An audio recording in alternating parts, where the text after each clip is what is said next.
Bismillah walhamdulillah wa salatu wa salamu ala rasulillahi wa ala alihi wa sahbihi ajma'een. Inshallah, continuing with our series on the life of the Prophet sallallahu alaihi wasallam, As-Seerah Nabawiyyah, the prophetic biography.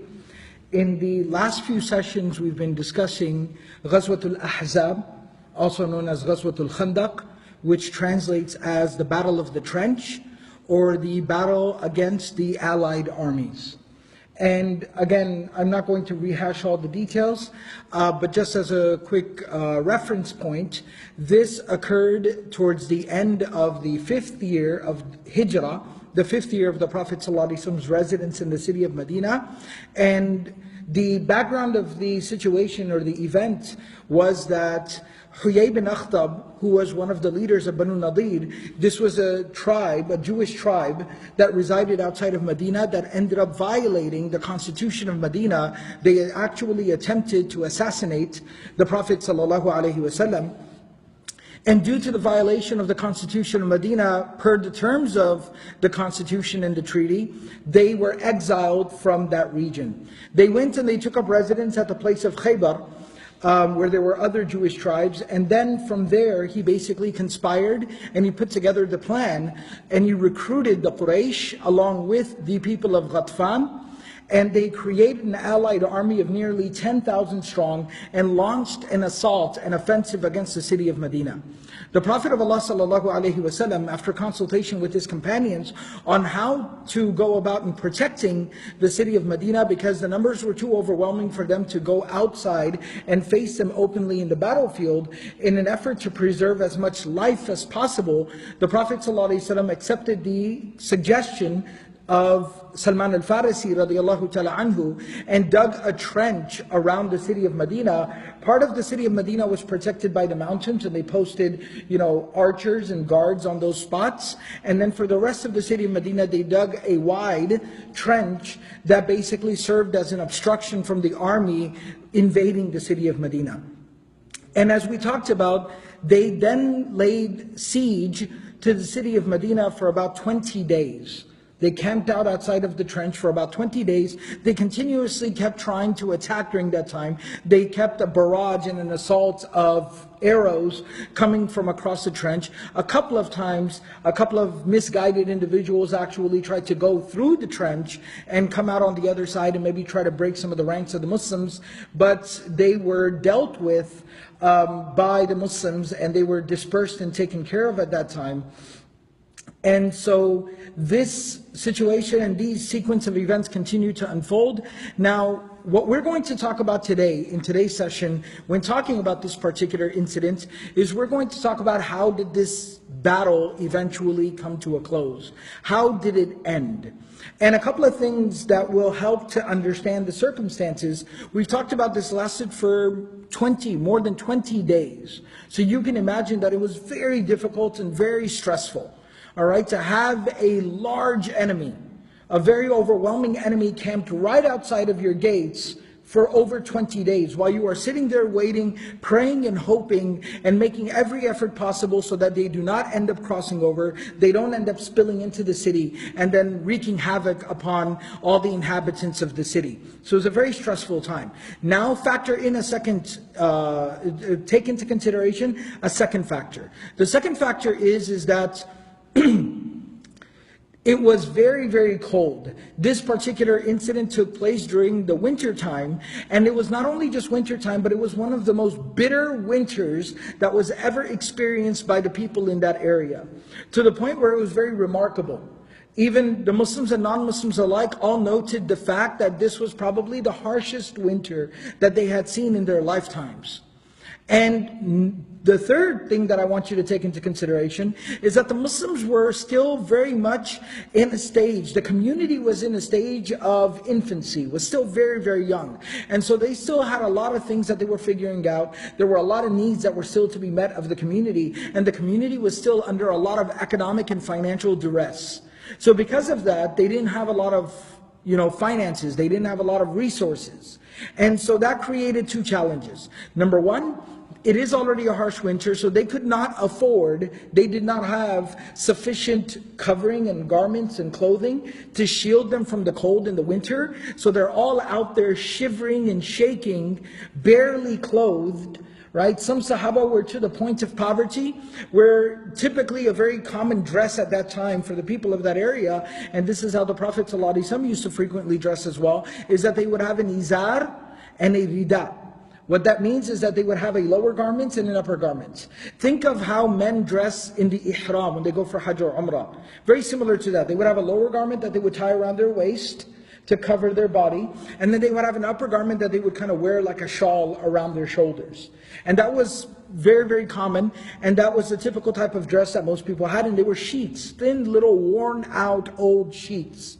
Some Sahaba, however, were at the point where they couldn't even afford 2 sheets. And they had only 1 sheet to cover themselves. One of the stories that we're going to discuss today, one of the details of the event that we're going to talk about today, Hudayfah ibn al-Yaman radiallahu ta'ala anhu says that I just had only 1 sheet that I could afford, and so the way they would wear it is that they would tie it basically a little bit higher because they didn't have something to cover their upper body. So instead of tying it at their waist, they would tie it from their chest so that it was covering a little bit more. But because they were tying it higher up to their chest to be a little bit more covered, be a little bit more modest, instead of going down to the bottom of their legs, it was basically up till their knees, just a little bit below their knees. Now imagine being out there in the cold, bitter, bitter cold, exposed outside in the elements, right? Harsh desert winter. Strong winds are blowing. It is freezing temperatures. Wearing 1 sheet that covers you basically from your chest to your knees. And then the second factor, because of their economic hardship, was that they couldn't even afford sufficient food. They couldn't afford sufficient food. And so they didn't have any food. They would go days without eating. There are incidents and narrations which talk about the fact that they would tie stones to their belly to basically suppress their hunger and to try to keep their backs upright. And we read about we talked about the miraculous event where a Sahabi prepared enough food to feed like 4 people, the Prophet ﷺ, maybe a couple of guests, and then through a miracle of the Prophet ﷺ, he basically was able to feed 800 people with just that one little bowl of food. Alright, so factor in all these different things as well. Now another element on top of everything else that we talked about previously, and we're going to revisit inshallah in a future session, and that is that within the city of Medina, within the area of Medina, there was another Jewish tribe that was still resident there, the only one of the 3 remaining in terms of Banu Nadir, Banu Qaynuqa, and the third one was Banu Qurayza. Now Banu Qurayza, they were a part of that constitution of Medina, and they also had a treaty with the Muslims and the Prophet ﷺ.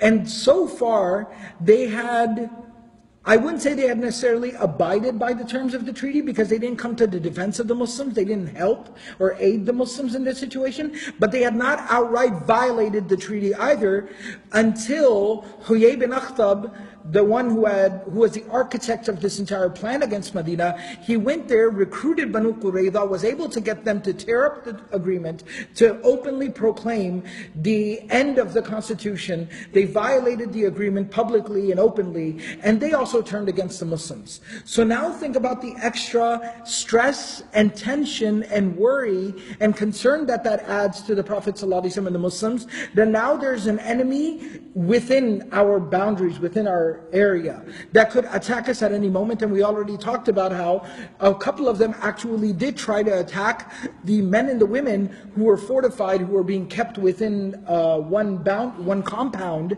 that they had gone there to try to see if they could attack the men and the women and the children. Excuse me.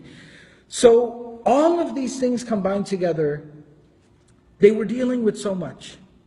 All of this is going on. And so how did this battle finally conclude? It seems like the Muslims have their back against the walls. And so after all this difficulty and sacrifice, and some people, I'm going to entertain the question here because people have this question. Some might not have this question, but nevertheless some people do, so I'll go ahead and entertain the question here. And that is the fact that somebody could say that because the way that the battle ended was the Prophet ﷺ made dua for the help of Allah subhanahu wa ta'ala to come and for this situation to be resolved. So somebody could say, why wasn't that dua just made the very first day, or the second day, or the third day?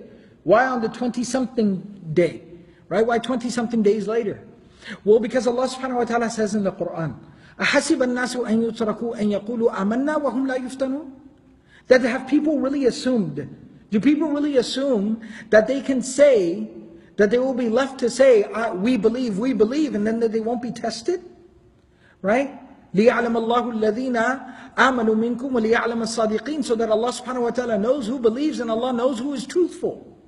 وَلِيَعْلَمَ الَّذِينَ نَافَقُوا, and then Allah can also know about who is not truthful in their claim of being Muslim. And we saw that there were some of the hypocrites, the munafiqun, right? The secretive, covert enemy that lived amongst the Muslims, that they waited, and at the most inopportune times, we talked about this, they would say, Inna buyutana awra. Right? They would say to the Prophet ﷺ, oh, our homes are exposed, we're worried about our homes, we need to go, we need to leave, we can't stay here, we can't fight with you, we can't defend Medina with you. And Allah subhanahu wa ta'ala says, وَمَا هِيَ بِعَوْرَةٍ يُرِيدُونَ إِلَّا فِرَارًا. That their homes are not exposed, they just are cowardly.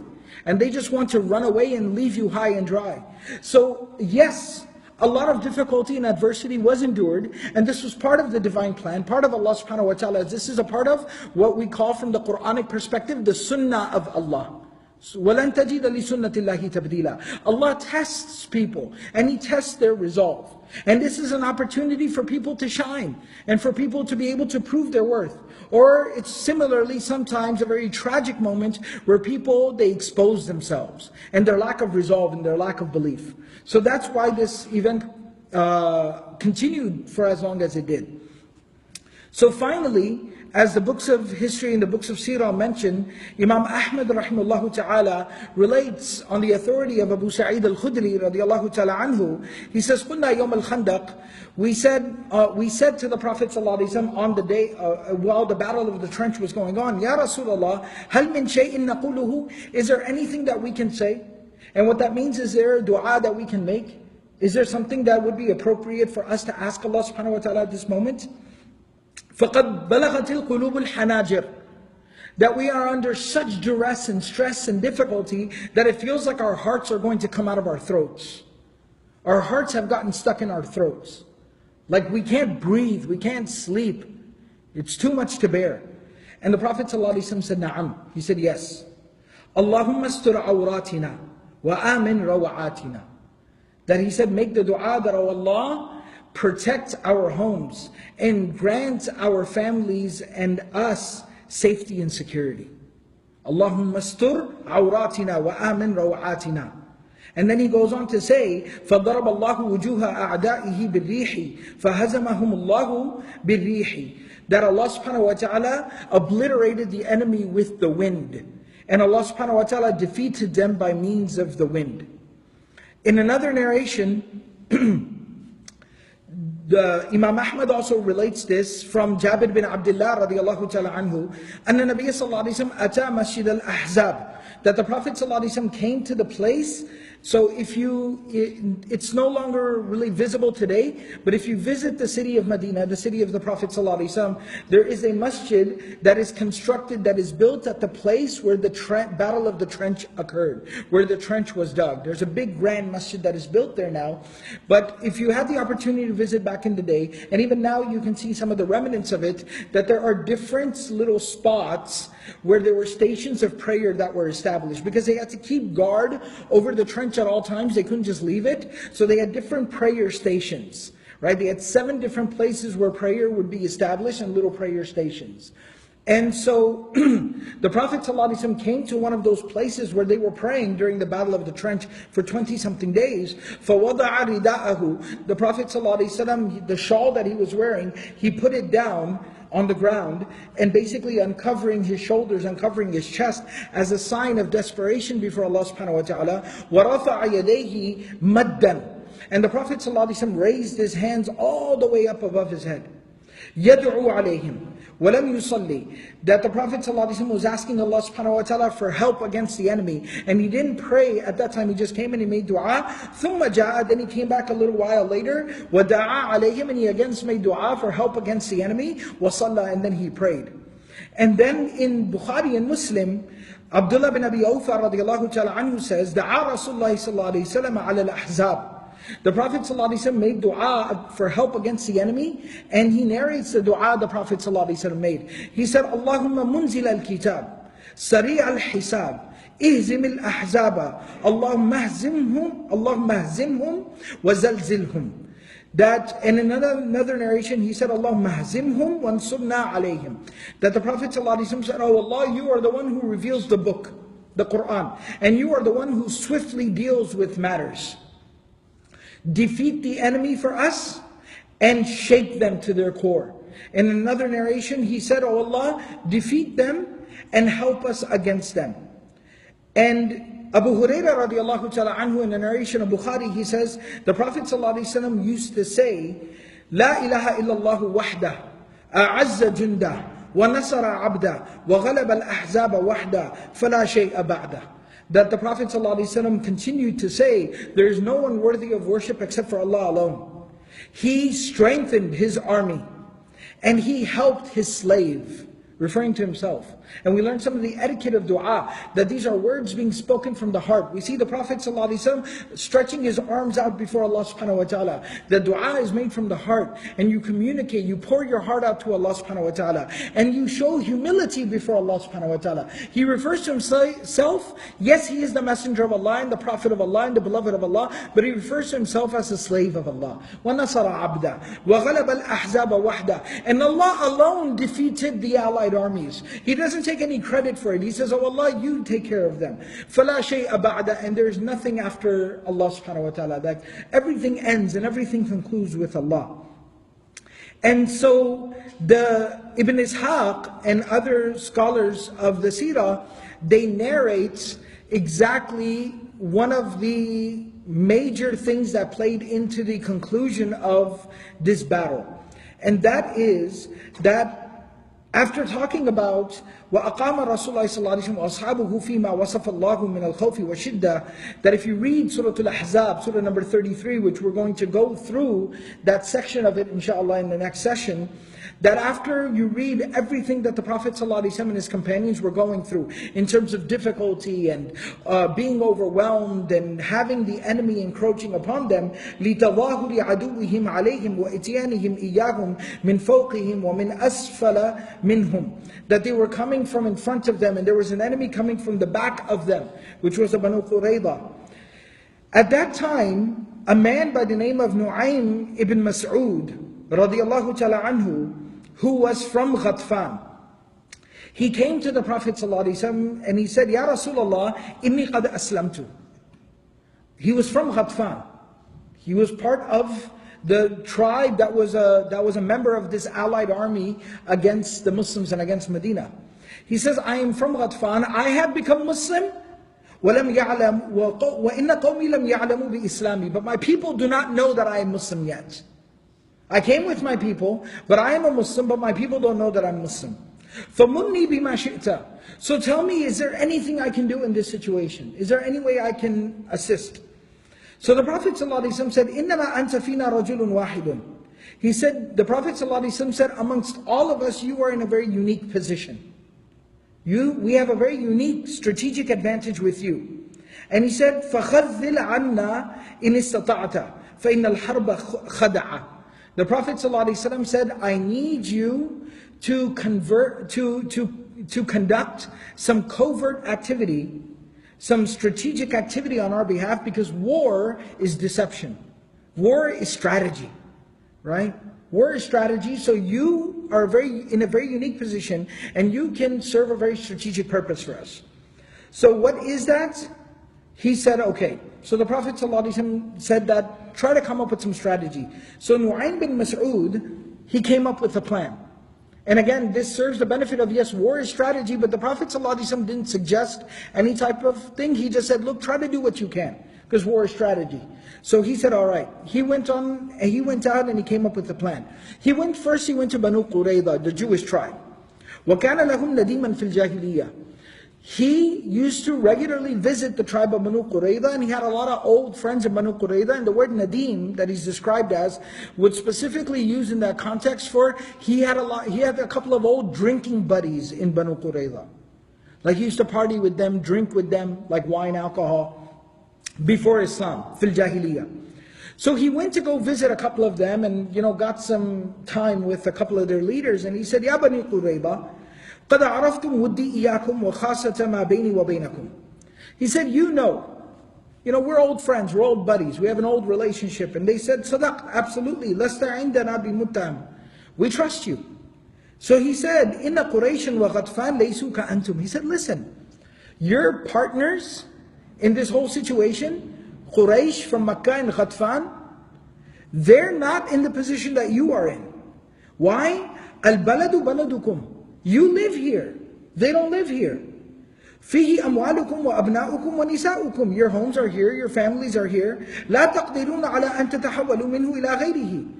You can't go anywhere else. وَإِنَّ قُرَيْشًا وَغَطْفَانَ جَاءُوا لِحَرْبِ مُحَمَّدٍ وَأَصْحَابِهِ. These people from Quraysh and Ghatfan, they came to fight Muhammad and his companions. وَقَدْ ظَاهَرْتُمُوهُمْ عَلَيْهِ.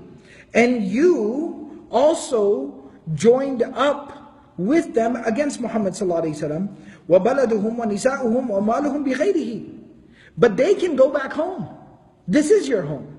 فَلَيْسُوا كَأَنْتُمْ. They're not in your situation. فَإِنْ رَأَوْا نُهْزَةً أَصَابُوهَا وَإِنْ كَانُوا غَيْرَ ذَلِكَ لَحِقُوا بِبِلَادِهِمْ وَخَلُّوا بَيْنَكُمْ وَبَيْنَ الرَّجُلِ بِبَلَدِكُمْ وَلَا طَاقَةَ لَكُمْ بِهِ إِنْ خَلَا بِكُمْ. So he said that, maybe you'll win. Maybe you'll defeat Muhammad and his companions, sallallahu alaihi wasallam. But if you're not able to defeat him, Quraysh and Ghatfan are going to go right back home to where they came from. And they'll leave you here. They'll abandon you high and dry. Where are you going to go? Then you'll have to deal with Muhammad and his companions by yourself. Right? So what are you going to do? So he said, فَلَا تُقَاتِلُوا مَعَ الْقَوْمِ. Don't fight. Don't join forces with these people of Quraysh and Ghatfan against the Muslims. Don't do it. There's only one condition in which you should agree to fight. حَتَّى تَأْخُذُوا مِنْهُمْ رُهَنًا مِنْ أَشْرَافِهِمْ وَيَكُونُوا بِأَيْدِيكُمْ ثِقَةً لَكُمْ عَلَىٰ أَن تُقَاتِلُوا مَعَهُمْ مُحَمَّدًا حَتَّى تُنَاجِزُوهُ. The only condition in which you should join the fight is if Quraysh and Ghatfan, your supposed partners in this situation, they take some of their notable, respectable individuals and they hand them over to you as a security deposit. Like you will hold some of their notables, some of their leaders, as a security deposit. So that if the war starts to go south, they don't just turn and they don't just leave. Because then you have their people. They have to stay and defend you and fight with you until you're not free of the situation. So when they heard this, they said, لَقَدْ أَشَرْتَ بِالرَّأِي. You make a lot of sense. So he convinced Banu Qurayza. Now, the same man, Nu'aym bin Mas'ud, he goes to Quraysh. And he says to Abu Sufyan and some of the other leaders of Quraysh, قَدْ عَرَفْتُ مُدِّي لَكُمْ وَفِرَاقِ مُحَمَّدًا. Y'all know that I'm with y'all. And I don't like Muhammad sallallahu alayhi wa sallam. وَإِنَّهُ قَدْ بَلَغَنِي أَمْرٌ قَدْ رَأَيْتُ عَلَيْهِ حَقًّا أَنْ أُبَلِّغُكُمُوهُ. He said, and I've heard something, I have some inside information, that I feel it is an obligation upon me to let you know what's going on behind your back. نُصْحًا لَكُمْ. I'm looking out for y'all. I have y'all's best interest at heart. فَاكْتُمُوا عَنِّي. So please, don't tell anybody that I'm telling you. Don't out me as the rat. Right? But I will tell you what's going on. They said, نَفْعَلْ. Absolutely. Don't worry about it. We got you. Tell us what's going on. So he said, تَعَلَّمُوا أَنَّ مَعْشَرَ يَهُودٍ قَدْ نَدِمُوا عَلَى مَا صَنَعُوا فِي مَا بَيْنَهُمْ وَبَيْنَ مُحَمَّدٍ. He said, Banu Qurayza are having buyer's remorse. Banu Qurayza is having buyer's remorse. They regret joining you against Muhammad sallallahu alaihi wasallam. They wish they hadn't violated the constitution of Medina and they want to go back. وَقَدْ أَرْسَلُوا إِلَيْهِ أَنَّا قَدْ نَدِمْنَا عَلَى مَا فَعَلْنَا. And they've already sent a message to Muhammad sallallahu alaihi wasallam that we feel bad about what happened. فهل يرضيك أن نأخذ لك من القبيلتين من قريش وغطفان رجالا من أشرافهم فنعطيكهم فتضرب أعناقهم ثم نكون معك على من بقي منهم حتى نستأصلهم. So he said, they've sent the word to Muhammad ﷺ and the Muslims, we feel bad about what happened. Allow us to make it up to y'all. And the way we suggest making it up to y'all is that what we're going to do is we're going to continue to act like we're still with Quraysh and Ghatfan. We're going to tell them to hand over some of their leaders to us as a security, right, as a guarantee. And once they hand them over to us, we will come and hand those leaders over to you. And then you can execute them. And that'll take the wind out of from under their wings. That'll suck the air right out of them and their army. And then we will join you in the fights, and then we'll defeat both of them together. This is Banu Qurayza's plan. I'm letting y'all know, Quraysh, because I care about y'all. فَأَرْسِلْ إِلَيْهِمْ أَنَّ نَعَمْ. So communicate to them that, yes, so when they, فَأَرْسَلَ إِلَيْهِمْ أَنَّ. So they've agreed to this now. فإن بعثت إليكم يهود يلتمسون منكم رهنا من رجالكم فلا تدفعوا إليهم منكم رجلا واحدا. So now they've already agreed to this, right? Banu Qurayza has agreed to this. So now when Banu Qurayza comes to you, Quraysh, listen, when Banu Qurayza comes to you and says, please, look, it's only fair, we joined you in the fight, so you hand over some of your leaders to us as a security, as a guarantee. Don't you dare hand over even a single person. They're going to stab you in the back. So Quraysh said, okay, we hear you loud and clear. Then he went over to Ghatfan. Now Ghatfan are his people. He said, Ya ma'ashara Ghatfan, innakum asli wa ashirati. He said, oh people of Ghatfan, I'm one of y'all. I'm one of y'all. You're my people. Wa ahabbu an-nasi ilayya. I love you, I care about you. Wa la arakum tattahimunani. And I know that y'all trust me. I know that y'all trust me.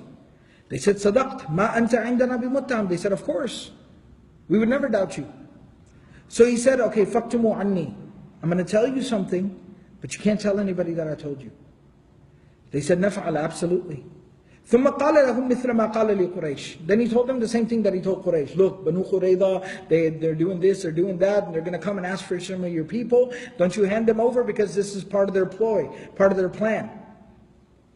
So وحذرهم ما حذرهم. So he told them all of this. فلما كانت ليلة السبت من شوال سنة 5. So it was Saturday night, the night before Saturday, because they would consider Friday evening like the night going into Saturday. So it was that night before Saturday, in the month of Shawwal, in the 5th year of Hijrah, right? The Battle of the Trench. وكان من صنع الله تعالى لرسوله أن أرسل أبو سفيان ورؤوس غطفان إلى بني قريظة عكرمة بن أبي الجهل في نفر من قريش وغطفان. And so now Quraysh and Ghatfan are very, very worried about this situation. So Abu Sufyan sends Ikrimah, the son of Abu Jahl, who is considered one of the leaders of the Quraysh. He sends him with a delegation to go and talk to Banu Qurayza. So they said to them, and he says to them, Ikrimah says to them, إِنَّا لَسْنَا بِدَارِ مُقَامٍ فَقَدْ هَلَكَ الْخُفُّ وَالْحَافِرُ فَعِدُّوا لِلْقِتَالِ حَتَّى نُنَاجِزَ مُحَمَّدًا وَنَفْرُغَ مِمَّا بَيْنَنَا وَبَيْنَهُ. They said, look, we've been camped outside of Medina. You agreed to join forces with us, but you haven't fought yet. And you are very strategic in this situation because you can basically attack from behind and you can infiltrate Medina. And we haven't called on you yet. You've said that you've joined us, but you haven't really done anything. We've been camped out there for 20 days. It's been tough. We've had animals starting to die, horses are dying, the animals that we brought for food and milk and things like that are starting to die. Things are starting to get kind of dicey. People are starting to get kind of restless. And so y'all need to get ready to fight and launch an attack, infiltrate Medina and launch an attack so that we can settle this issue. We can be done with it. We want to wrap up things here in Medina and head back home. So Banu Qurayza responded by saying, Inna al-yawma yawmu sabt. Today is the Sabbath. Right? According to Jewish tradition and custom, they said, Inna al-yawma yawmu sabt, wa huwa yawmun la na'mal fihi shay'an. It's the Sabbath, we're not allowed to really conduct any type of business or activity on this day. وقد كان أحدث فيه بعضنا حدثا فأصابهم ما لم يخفى عليكم ولسنا مع ذلك بالذين نقاتل معكم محمدا حتى تعطونا رهنا من رجالكم يكونون بأيدينا ثقة لنا حتى نناجز محمدا فإنا نخشى إن ضرستكم الحرب واشتد عليكم القتال أن تنشمروا إلى بلادكم وتتركونا والرجل في بلادنا ولا طاقة لنا بذلك منه. They responded by saying, look, today is the Sabbath, we really can't engage in any type of transaction today, any negotiations today, but what we will tell you is one thing, that, we've been thinking about a lot of things, and some things have kind of come to light. And this is something that you should understand as well. This is not a secret. And that is the fact that we will not agree to join the fight, the actual fight against the Muslims, until, we won't infiltrate Medina and actually start killing people, until you first hand over, some of your respectable leaders, right, some of your key people, to be held by us as a security, as a guarantee. So until we're able to defeat Muhammad and his companions, because we're afraid that if the tides were to turn, if the tides of the battle were to turn, and somehow you started to suffer defeat, that y'all would run away back home and leave us here, and we have to try to live with him and the Muslims, and we wouldn't be able to hold them off. They would overpower us. فَلَمَّا رَجَعَتْ إِلَيْهِمُ الرُّسُلُ بِمَا قَالَتْ بَنُو قُرَيْظَةَ. So Ikrimah, in the delegation, they bring this message back to the leadership of Quraysh and Ghatfan. Quraysh and Ghatfan, they said, وَاللَّهِ إِنَّ الَّذِي حَدَّثَكُمْ نُعَيْمُ بْنُ مَسْعُودَ لَحَقٌّ. They say, hey, look, what Nu'aym bin Mas'ud told you, it's true. Look, just like he said, they're asking for some of our people because they want to work out this plan. So he said, فَأَرْسَلُوا إِلَى بَنِي قُرَيْظَةَ إِنَّا وَاللَّهِ لَا نَدْفَعُ إِلَيْكُمْ رَجُلًا وَاحِدًا مِنْ رِجَالِنَا فَإِن كُنْتُمْ تُرِيدُونَ الْقِتَالَ فَاخْرُجُوا فَقَاتِلُوا. And so you go back and you tell them, we swear we will not give you a single person. So if you want to fight, come out and fight. So Banu Qurayza, when the message came back to them, they said, إِنَّ الَّذِي ذَكَرَ لَكُمْ نُعَيْمُ بْنُ مَسْعُودَ لَحَقٌّ. So look, what Nu'aym told you is true. They're looking to leave you high and dry. مَا يُرِيدُ الْقَوْمَ أَن تُقَاتِلُوا. They don't want to fight. فَإِنْ رَأَوْا فُرْصَةً انْتَهَزُوهَا. That the first chance they get, they're going to bounce. They're going to flee. وإن كان غير ذلك إن شمروا إلى بلادهم وخلوا بينكم وبين الرجل في بلدكم. They're going to leave you here to deal with Muhammad sallallahu alaihi wasallam and the Muslims by yourself. So you send them the message back. فأرسلوا إلى قريش. So they sent the message back saying, إنا والله ما نقاتل معكم حتى تعطونا رهنا. We're not going to fight until you first hand over some leaders to us. We demand a guarantee. So this kept going back and forth. فأبوا عليهم. So they kept refusing one another until خَذَّلَ اللَّهُ بَيْنَهُمْ. The ranks started to break and people started to divide amongst them. And then finally the narration says, وَبَعَثَ اللَّهُ الرِّيحَ فِي لَيْلَةٍ شَاتِيَةٍ شَدِيدَةِ الْبَرْدِ. That finally Allah subhanahu wa ta'ala at night sent such a strong, severe wind, فَجَعَلَتْ تَكْفَأُ قُدُورَهُمْ وَتَطْرَحُ أَبْنِيَتَهُم. That basically the strong wind came to the point where it started to knock over all their containers that contained all the food and water. All their supplies started spilling and scattering everywhere due to the wind. Their tents started ripping out of the ground and flying away. The pegs that were nailed down to keep their animals tied up came flying out of the ground, and all the animals started running off and scattering off into different directions, and just it completely obliterated their camp and their army. Now, to further describe exactly what happened in this situation, the scholars of the Seerah also mention that at this particular time, and there's multiple different narrations from Ibn Ishaq, and there's also a narration that's found in the Sahih of Imam Muslim, that the Prophet ﷺ at this particular time, he asked, so Hudayfa radiallahu ta'ala anhu, who narrates the incident, he says that the situation had gotten so severe that the Prophet ﷺ, that the situation had gotten so severe that the Sahaba were now so physically overwhelmed due to hunger and weakness and the cold that they were literally like withering away. And so the Prophet ﷺ, he called and he said that I need somebody who will go and take care of something for me. And he called out a couple of times, and there wasn't anyone that was particularly there. Actually, I'll mention this. Hudayfa radiallahu ta'ala anhu, when he narrates the incident, he says that some of the students of Hudayfa, some of the tabi'un, Ibrahim ibn Yazid al-Taymi, and others, they narrate, Kunna inda Hudayfa. We were sitting with Hudayfa radiallahu ta'ala anhu in Kufa, in Iraq, much, much later. And he says, while we were sitting with him, a man said to him, لو أدركت رسول الله صلى الله عليه وسلم قاتلت معه وأبليت. That if I would have been with the Prophet ﷺ, I would have fought by his side and I would have served the Prophet ﷺ. Another few people also started to say that if we were with the Prophet ﷺ, we would have done this and this and this. Some people started to say we would never even let his feet touch the ground. We would carry him everywhere where he went. And this is natural, right? Even when we think of the Prophet ﷺ, that if we were to ever physically be in the company of the Prophet ﷺ, we would just sit at his feet. Right? We would just sit at his feet.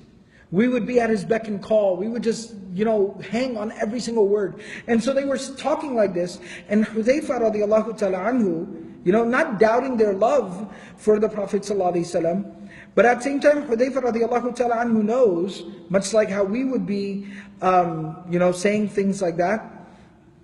He said, كُنْتَ تَفْعَلْ ذَلِكَ? Really? Is that what you would do?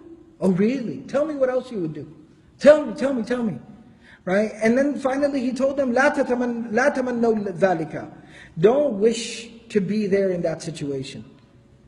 Because y'all don't know if y'all would be able to handle what that situation was like. And then he tells the incident. He says that the Prophet ﷺ was saying, I need somebody to go and take care of a task. And the Prophet ﷺ was looking around until he finally saw me. And the Prophet ﷺ, in one narration, he even says that the Prophet ﷺ called on me. And he said, أَلَا يَأْتِنِي رَجُلٌ بِخَبْرِ الْقَوْمِ يَكُونُ مَعَيَّ يَوْمَ الْقِيَامَةِ. Is there anyone who will go infiltrate the opposing army, sneak in behind their ranks, find out what's going there, bring me back the news, and that person will be with me on the day of resurrection? فَلَمْ يُجِبْهُ مِنَّا أَحَدٌ. He says that nobody answered.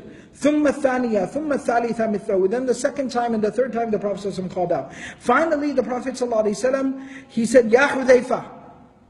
Ya Hudayfa. Right? In another narration he says that he called me Ya Aba Abdullah. Ya Aba Abdullah. Like he called me by his kunya. And he says that the Prophet ﷺ, he says at that time, فَلَمْ أَجِدْ بُدًّا. I was so weak and I was so shaking and shivering from the cold. I only had one sheet, one shawl to cover me. And that too, I had borrowed my wife's shawl because it was a little bit thicker. I gave my thin little sheet to my wife because she was inside the home. And I took her thick shawl and wrapped it around myself that went from my chest to my knees to keep me a little bit more warm. And I was basically curled up in a ball. I was in the fetal position, he describes. I was in the fetal position and I was sticking to the ground. And the Prophet ﷺ said, Ya Hudayfa. And I didn't even have enough energy. I hadn't eaten. I was shaking and shivering from the cold. I couldn't even get my voice out to respond to him. And he said, Qum, fa'atina bi khabri al-qawm. He said, stand up. Go find out what the people are doing. And he said that I barely had any type of energy to be able to even physically get up from the ground. And he said the Prophet ﷺ came up to me. And in one narration he says that the Prophet ﷺ, he kind of nudged me with his foot. And he said, come on, let's go. And he says that the moment the Prophet ﷺ kind of nudged me, I felt a little bit of energy and I stood up. And then I said to the Prophet ﷺ that please make dua for me. Make dua for me. And the Prophet ﷺ, he said, As'alullah an yakuna rafiqi fil jannah. That I ask Allah to make you my companion in paradise. And he said the moment the Prophet ﷺ said that, all of my fear, all of my weakness, everything was gone. It's like I received a shot of adrenaline. I jumped up from the ground. And he describes in the narration of Sahih Muslim, this is very fascinating, he says that, وَأَمْشِي فَمَضَيْتُهُ كَأَنَّمَا أَمْشِي فِي حَمَّامٍ. I felt like I was walking in a hot bath. Like I felt, all of a sudden my body was so warm, I felt like I was soaking in a hot bath. Like I was surrounded by hot steam. I felt warm. Forget about not feeling cold, I felt warm. I was comfortable, I was loose.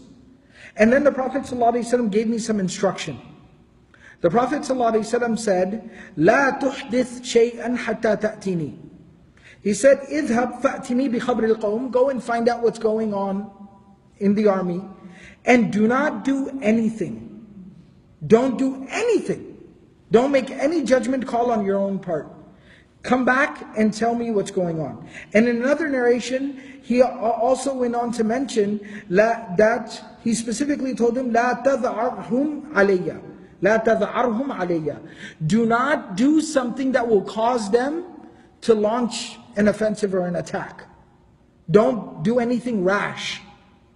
So I said, okay. So I snuck across the trench.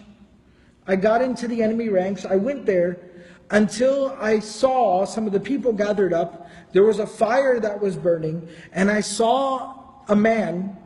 He was kind of heating his back with the fire. He had turned his back on the fire and he was trying to warm his back up.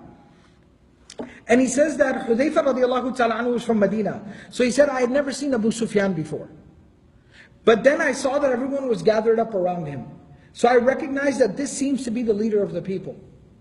And he was talking to the people, asking them what we should do, what we should do. Banu Qurayza has abandoned us. The ranks of our army are breaking. And things are starting to look really, really bad. So what do we do? And he said that finally, he started to tell the people, and he said while he was talking, he started to tell the people, some people started saying, we should leave, we should leave. We should go, we should go. And he said, okay, fine, go. And people started to kind of like separate from there, go, and the wind was starting to blow even harder. Animals were starting to scatter. Like I said before, the containers of food started to spill over, and people started rushing, grabbing their stuff, getting their animals, and started dispersing. The army, before my very eyes, started to break apart. And at that moment, as the crowd started to part, I saw Abu Sufyan right in front of me. And so I had my bow and arrow with me. It was a situation of war, everyone's carrying weapons, so I wasn't suspicious. And I reached back, I took an arrow out, and I placed it inside of my bow, and I aimed it right at Abu Sufyan. It was dark, it was night, and I had a clear shot at him. And I said, this is the guy who's in charge. If I take this guy out, we're done, we're in the clear. And he said, I was right about to. I was taking my aim, and I heard the words of the Prophet ﷺ echoing in my head. لا تحدث عني شيئا. Don't do anything from yourself. Don't make the situation worse. Do exactly what I told you to do. One of the profound lessons our teacher used to highlight for us in this particular incident is that our deen, there's a powerful lesson here. Our deen is not only about doing what we've been told to do, but also doing it how we've been told to do. It's not just the what, it's also the how. And not only that, but we've also been taught where to draw the line. And so it's knowing what to do, but also knowing what not to do. It's knowing what we're supposed to do and how we're supposed to go about in doing it. This is ita'ah, this is ittiba', this is obedience and following the Prophet ﷺ. And in that moment, think about it. He's looking at the head of the snake and he's saying, I can take him out and maybe solve this entire situation. But it's putting that type of faith and trust in Allah and His Messenger ﷺ. And knowing that what they've said is better. And what they've recommended is safer. And having that type of faith and trust. And he said, immediately as I heard the voice of the Prophet ﷺ echoing in my head, I removed my arrow from the bow and I put it back into my quiver and I started to come back. And he says that when I came back to the Prophet ﷺ, I had also forgotten to mention that he also says, the Prophet ﷺ also made dua for him, Allahumma ahfadhu min bayni yadayhi, wa min khalfihi, wa an yaminihi, wa an shimalihi, wa min fawqihi, wa min tahtihi. Oh Allah, protect him from in front of him, from behind him, from the right of him, from the left of him, from on top of him, and from below him. So he says that I finally came back to the Prophet ﷺ safe and sound, because the Prophet ﷺ had made dua for me. And as I was leaving, he says people were screaming to one another in the army of the enemy. They were screaming, Ya ala Amir, ar-rahil, ar-rahil, la muqama lakum. Right? Ar-rahil, ar-rahil. Everywhere I heard people saying, come on, let's go, let's go, let's go. We can't stay here any longer. And before my very eyes, the army was departing, and the winds were so severe, so harsh. It was like blowing people away. It was knocking people over. And he says the most amazing thing was, the second that I stepped out of the enemy camp, the wind was so still that it wouldn't move a hair on my head. Outside of the enemy camp, not a hair would move. And the second you stepped inside the enemy camp, it would blow a human being away. Right? That was the help of Allah subhanahu wa ta'ala that miraculously came. So he said, I was still feeling like the heat and the energy. I couldn't feel anything of the cold. I was there in the middle of their camp and I still didn't feel cold, even with that severe wind. And I came back to the Prophet ﷺ, and as soon as I came back to the Prophet ﷺ, and I sat down and the task was over, it's like all the cold came rushing back to me. And he said, I started to shake and shiver. I was shaking so severely, right? And that I couldn't even control my body. And he says the Prophet ﷺ was standing and praying. And he had a shawl on him, and a little bit of his shawl was kind of like hanging down. And while he was standing, and I was starting to shake and shiver so badly, like almost violently, because the cold just came rushing back to me.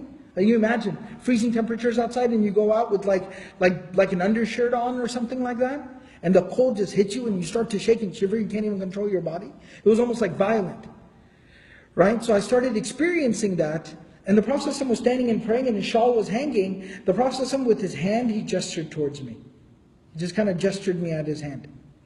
And I went close, I sat close to the Prophet ﷺ, to the point where I pressed myself up against the leg of the Prophet ﷺ, and the Prophet ﷺ dropped his shawl. Like he was standing, he kind of just dropped his shawl, and his shawl covered me.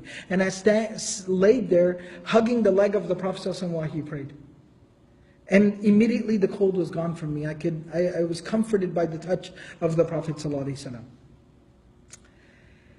And he says that after the Prophet ﷺ was done praying, then I told him exactly what I had seen and what was going on and what was transpiring.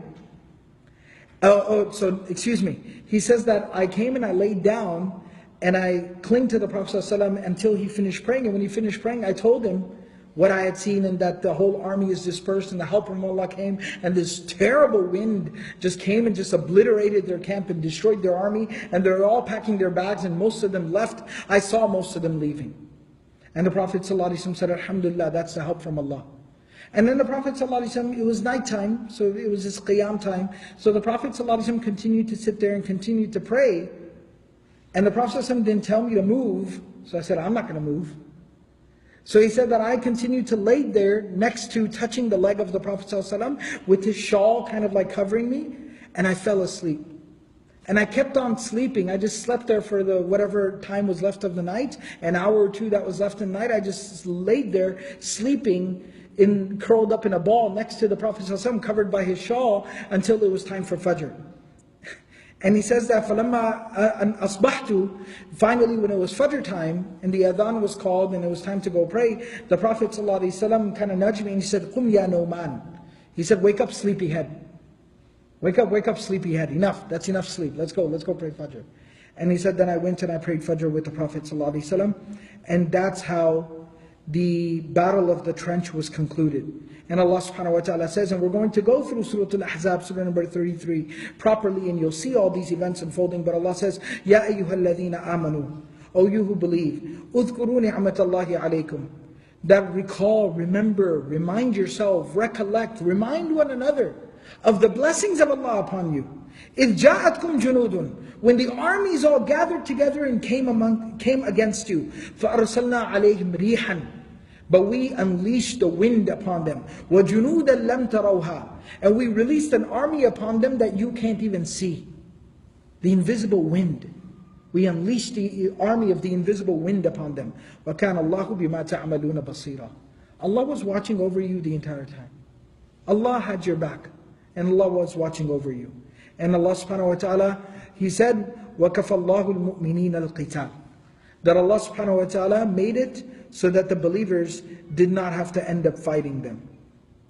And so much so that Hudayfa radiallahu ta'ala anhu, in another narration as well about this particular incident, he says that as I was crossing over the trench, when I was spying on the enemy army, and as I was going back through the trench, crossing over the trench, one of the soldiers of the enemy army saw me.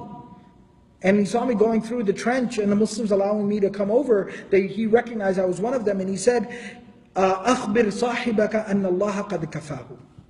You go and you tell your guy, Muhammad sallallahu alaihi wasallam, that God was on his side. That Allah subhanahu wa ta'ala relieved you of the need to have to fight us. And then the Prophet sallallahu alaihi wasallam, as the enemy was dispersing in front of the eyes of the Muslim, the Prophet sallallahu alaihi wasallam, Imam Ahmad rahimahullah ta'ala narrates this, that the Prophet sallallahu alaihi wasallam gathered the Muslims together and he said, Al-an nakhzuhum wa la yakhzuna. Al-an nakhzuhum wa la yakhzuna. That now, the next time we see these people, they will not come and attack us, but we will march into their city. The next time we see them, they will not be marching to Medina. We'll be marching to Mecca the next time we see them. And the Prophet ﷺ told the Muslims that. And then I'll finally conclude here, because we're talking about the conclusion of the battle. Ibn Ishaq and other scholars of the Seerah, like Ibn Hisham and others, they relate 6 Muslims died in the battle of the trench. There were 6 shuhada, 6 martyrs in the battle of the trench. 3 of them were from Banu Abdul Ashhal. They were Sa'ad bin Mu'adh radiallahu ta'ala anhu, who we will talk about in the coming sessions. Number 2 was Anas ibn Aus. The 3rd was Abdullah bin Sahal. And then these 3 were from Banu Abdul Ashhal. And then the other individuals were Tufail bin al-Nu'man, Tha'laba ibn Ghanama, and Ka'ab bin Zayd al-Najjari radiallahu ta'ala anhum ajma'in. That they were basically killed because of, when they were launching arrows constantly, that because of stray arrows, these 6 Sahaba ended up dying. So these were the 6 Shuhada of Khandaq. And similarly, from the Mushrikun, only 3 people died. From the enemy army, only 3 people died. And they were Munabbah ibn Uthman, who also was killed by a stray arrow that the Muslims launched back over. He was actually injured, but he died. He made the journey back, but then he died back in Mecca. The second was Nawfal bin Abdullah. He was somebody who, again, very misguidedly, very mistakenly, he tried to go through the trench, and then he got caught inside the trench and he was killed there. And then the third individual was Amr bin Abdi Wud, who we talked about was kind of like their warrior, like a war hero from the Quraysh. And he actually made it over the trench. He made it through the trench. He was able to get his horse to jump over. But then Ali bin Abi Talib radiallahu ta'ala anhu finished him off. And these last 2, one who was killed inside the trench and one who made it over, and then Ali radiallahu anhu finished him. The Mushrikun of Makkah, they wanted their bodies back, if you recall, and they said that we will pay you to hand their bodies over, and the Prophet ﷺ said no. That goes against our values or our ethics. We don't charge people money. We don't bribe people to get the bodies of their dead. give them the bodies of their deceased. And their bodies were delivered. So now you see, also part of the wisdom of the Prophet ﷺ, and for anybody, for a lot of the unfortunate, misinformed and incorrect analysis that goes on about Islam and the history of Islam, particularly the life of the Prophet ﷺ, where they would dare to make these false accusations about the Prophet ﷺ or the Muslims being bloodthirsty and killing people and massacring people. The Prophet ﷺ put his own people through such difficulty and duress and hardship that for 3 weeks they were hungry and thirsty, withering away, shriveling away in the cold. And he would endure all of that to avoid the massive loss of life, to the point where only 9 people died in this incident. Such a huge incident, and only 9 people died, only 3 of the enemy died. That was the wisdom of the Prophet ﷺ, that the Prophet ﷺ was all about the preservation of life. That was his goal and objective. That if they are Muslims, how we can preserve their lives, of course. And even if they're not Muslims, how can we still preserve their lives and show them the lights and bring them to Islam so that they can be successful not only in this life, but in the eternal life of the hereafter. That was the goal and the objective of the Prophet ﷺ. How can we take all of humanity, all of mankind to paradise? May Allah subhanahu wa ta'ala grant us the ability to live our lives in accordance with the prophetic legacy. And may Allah subhanahu wa ta'ala grant us the insight of the beautiful life of the Prophet ﷺ. May Allah subhanahu wa ta'ala allow us to live and conduct ourselves in accordance with the principles of the Book of Allah, the Quran, and the Sunnah of the Prophet ﷺ.